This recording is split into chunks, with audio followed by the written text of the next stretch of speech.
to seek alliance membership and have now joined it as well, of course.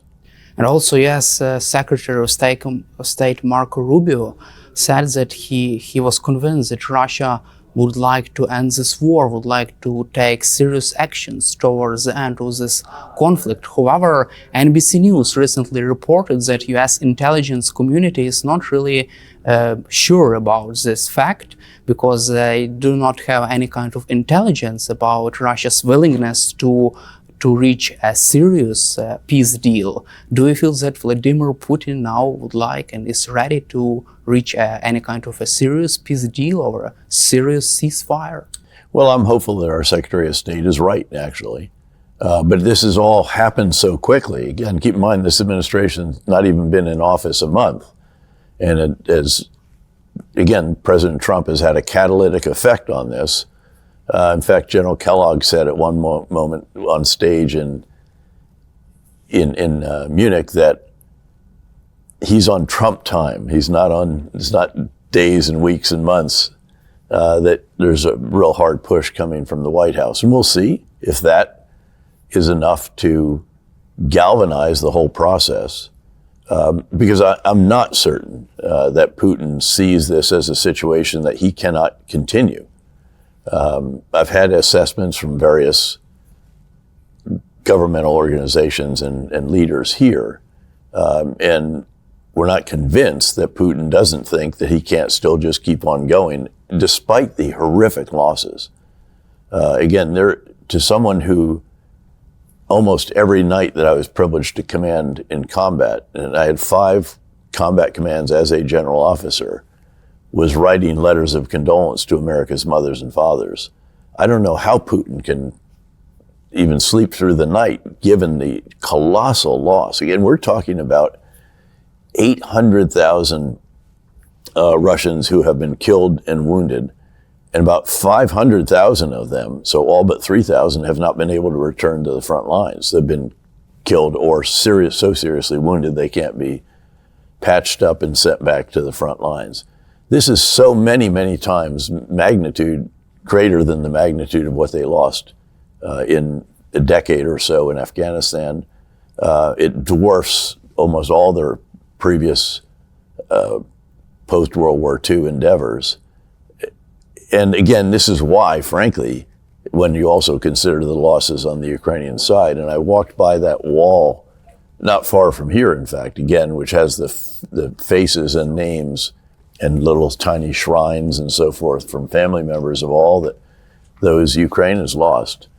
I can absolutely embrace President Trump's desire to end this war. The question is, what will the terms be that Vladimir Putin might agree to, and what will the security guarantee consist of? And that is absolutely all important. We cannot just allow Putin to take a knee, if you will, metaphorically speaking, to take a pause and rebuild his forces and manufacture new tanks and armored personnel carriers and aircraft and so forth. This has to stop, and it has to stop forever. And again, I wish it was stopping with Ukraine having liberated all of its territory.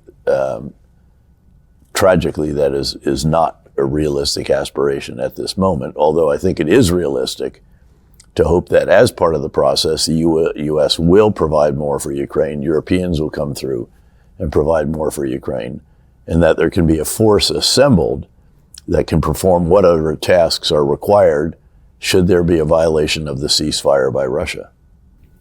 You just mentioned about the peacekeeping forces, this big idea about deploying to the front lines peacekeeping mission. The United Kingdom, France, and other allies have already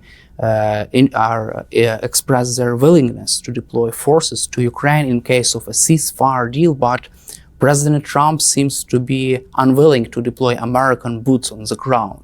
Would it be possible for European allies to conduct this mission, and could this mission be credible without American boots on the ground?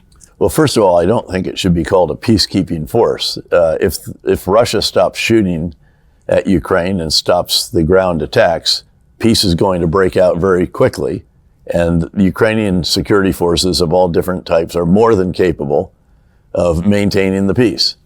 So this is not Bosnia, and I spent a year in Bosnia or Haiti or some other locations where you really needed a force to come in with real muscle to ensure that the different warring factions, in Bosnia, of course, there were three major groups that had been fighting each other.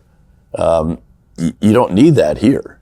Again, Ukrainian police, security, and other forces can more than handle that task.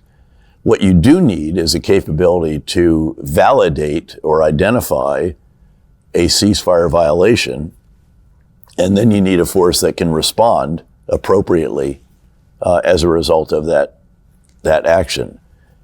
I don't even think you actually have to have boots on the ground to verify a violation. I think we can do that with an architecture of intelligence, surveillance, and reconnaissance platforms and capabilities.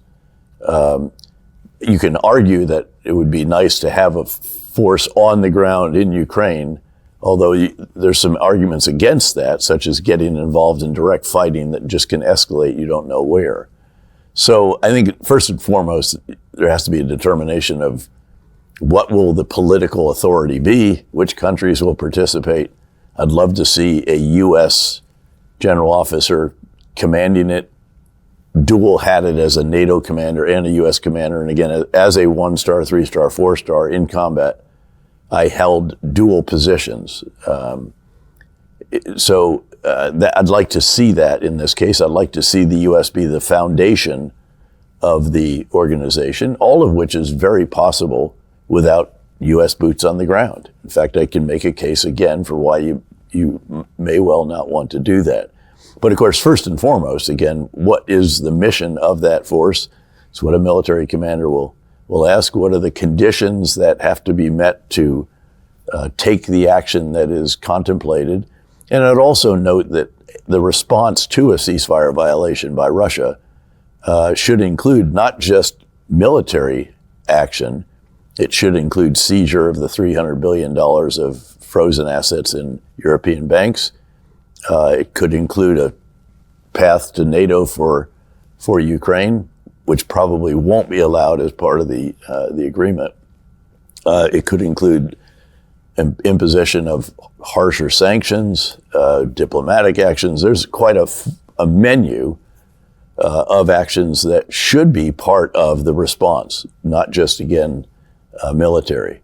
But again, there's endless details. Every conceivable action has to be considered and in advance so that a violation of the ceasefire from Belarus, an ambiguous situation, and the Russians are very good at taking action that is either unattributed or ambiguous or difficult to deal with by the other side. So there's going to have to be a huge amount of serious thinking, serious conceptual work, and then, of course, determining which countries will be part of this, who would lead it, what would be it's ideal if you have an existing headquarters on which you can build the NATO structure or the probably multinational force structure if maybe one of the NATO countries doesn't approve this. But that's an awful lot of details there. The key is that the security guarantee has to be absolute, and it has to be so much so that it provides for an enduring, a durable peace, a durable ceasefire, if you will. That is the key. And Ukraine, understandably, has to really insist on that. And I'm hoping that there's somewhat back and forth between some Americans and President Zelensky and so forth, that this kind of stuff can be, we obviously need to work together. We all have a common goal here, which is to absolutely stop the killing and destruction. And there will be lots of other elements in this. But at the end of the day, perhaps because I look at things through a military lens, the security guarantee is the most important component. And how can the U.S. provide Ukraine with security guarantees if the White House excludes deploying troops or any kind of participation in these efforts? Well, they haven't said that. What I've heard is that they don't want to have troops on the ground. You can make an argument for boots on the ground. Frankly, I think you can make